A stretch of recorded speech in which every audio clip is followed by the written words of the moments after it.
खबर भेजे छियो हमरे, याद रखिया आबे बाला छे महर्रम रे। सब खलवार का खबर भेजे छियो हमरे, याद रखिया आबे बाला छे महर्रम रे।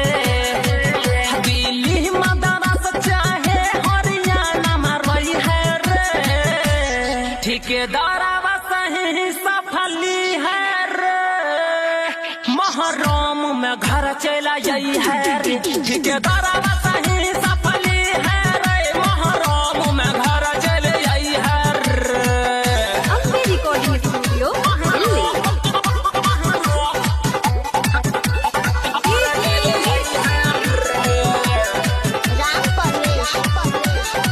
आप सुन रहे हैं अब्दुल अकीला को।